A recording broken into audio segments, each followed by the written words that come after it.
I think the biggest mistake that people make when it comes to fantasy football draft strategy is in this video, we're going to talk roster construction for fantasy football drafts in 2022. I'm Alan Seslowsky, along with Peter Schoenke.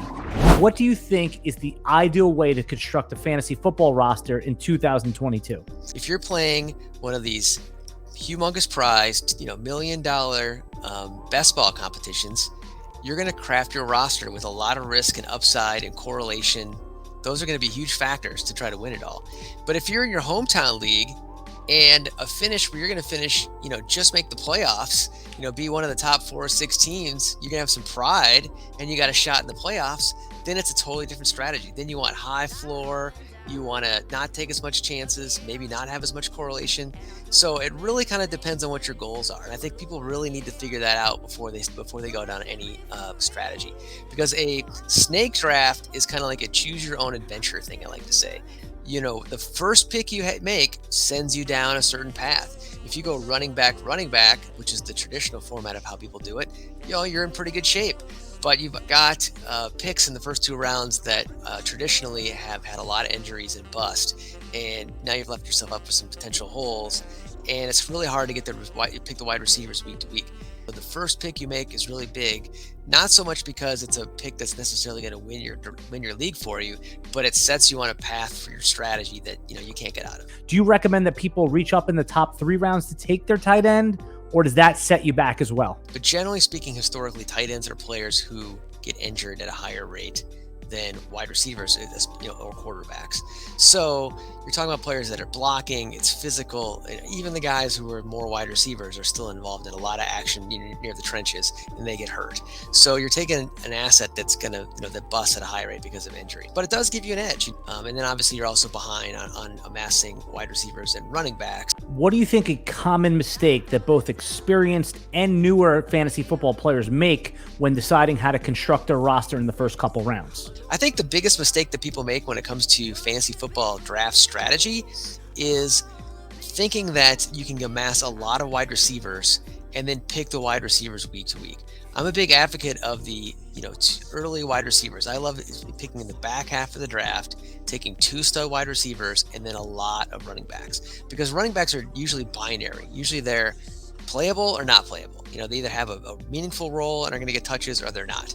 Whereas wide receivers, even the best wide receiver, the number 1 wide receiver, has a couple clunkers where he has 30 yards and 3-4 catches a year. That's very common. And when you have a lot of mediocre, or good upside wide receivers, week to week, you just tear your hair out because you're leaving your best wide receivers on the bench. It's very hard in managed leagues to get your wide receivers, the right wide receivers, on your team.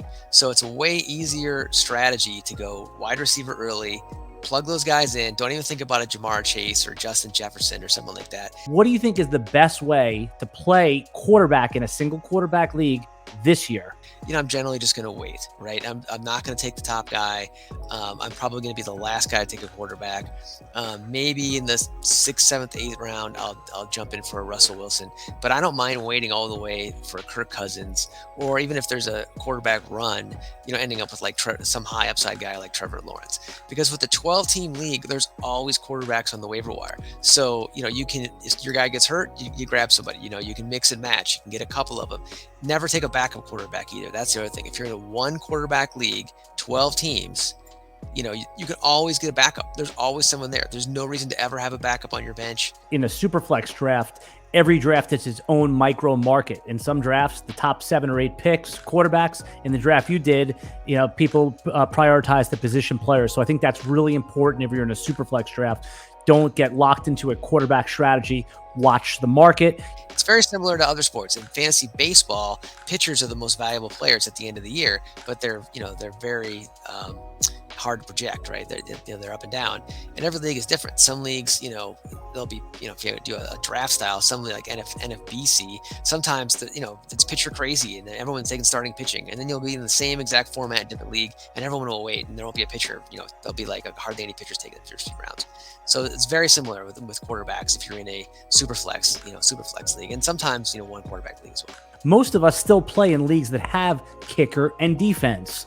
In the past, it was a fantasy football rule of thumb to wait till the end. Last 2 picks of your draft, I don't care if you have a 20-round draft, your last 2 picks are kicker and defense.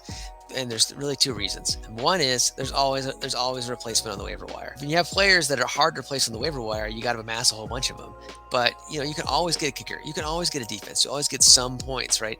And the second reason is that both of them are very hard to predict. If you go back and you look at it over the years, the experts are terrible at predicting. Last year's leaders in team defense or kickers are rarely the leaders again. So it's just very hard to predict. Justin Tucker might be the exception to the rule. Every once in a while, there's a defense or a kicker that sort of breaks the mold. A player in the first round that you're absolutely not drafting. Derrick Henry. I'm not drafting Christian McCaffrey. That doesn't mean I don't like them, but at their prices, which is usually middle to high of the first round, a lot of wear and tear. McCaffrey's hurt the last 2 years. I want a safe pick in the first round. I want somebody who's durable. We have to talk about Isaiah Pacheco and George Pickens, the 2 hottest names in fantasy football, the rookies. Where should they be going in regular redraft leagues? 12th, 13th, 14th, once you're talking backups, high upside guys, don't have a lot of draft pedigree, not a lot of historical precedent for them having a lot of success. So it's got to be somebody that, that you're really, it's at that point, you're just speculating. So for example, I took Romeo Doubs in the 13th round in the RotoWire Invitational. So at that point, I'm amassing backups. It's a 12-team league. There's going to be plenty of wide receivers on the waiver wire. I'm taking some shots. So I'll take a shot on him. He might be a total bust. He might be, great in the preseason. Both start flying week 1 and week 2. And, one drop. He's a rookie. And, Aaron Rodgers is like, yeah, that's it. I'm done with this guy. And that's a totally plausible outcome. Big deal. Drop him, put him on there. So you're taking him at that stage. But if you're bypassing, him or any of these hot rookies that are hot in the preseason for, people with solid jobs and, going to have meaningful roles, have some upside. And that's when it gets a little bit questionable. A player that you're not leaving any of your meaningful drafts without. Stephon Diggs, who I just find out, I think he's one of the best 4 wide receivers available. And so lots of times he'll fall late first round, mid to the early second round. So I've nabbed him the most times. Darrell Henderson, I like him a lot. Yes. I get him late. I mean, he's, when he had the job, he was productive last year. When he was healthy, he's 50-50 to have the job right now. Great offense. You can get him super late. So I've got him in a bunch of leagues. Dameon Pierce, you probably won't be able to get him. 8th round now. Yeah, I mean, so I was grabbing him early in a lot of drafts. So I have a lot of him. Miles Sanders, I'm still pretty high on him.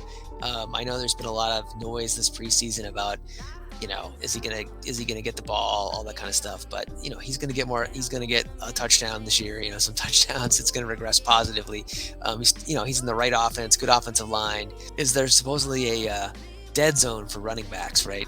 I live in the dead zone. Quantity over quality. Usually that's my strategy for running backs is to get wide receivers early. Maybe you get like a bell cow running back or but usually I'm trying to load up on wide receivers who are, sure things. You plug them in your lineup. You're not going to leave them on their best weeks on your bench because you're trying to, decide between a couple of equal wide receivers. And then you just load up on a ton of running backs, like a Miles Sanders and, hope that some of them pop. If you love videos like this, consider hitting the like, subscribe, and ring the bell to get notifications when we put up new video content every day on the RotoWire YouTube page. And right now, RotoWire's draft kit is live, and you can see it for free for 2 days. Unlock the paywall with your email. Just go to rotowire.com/try.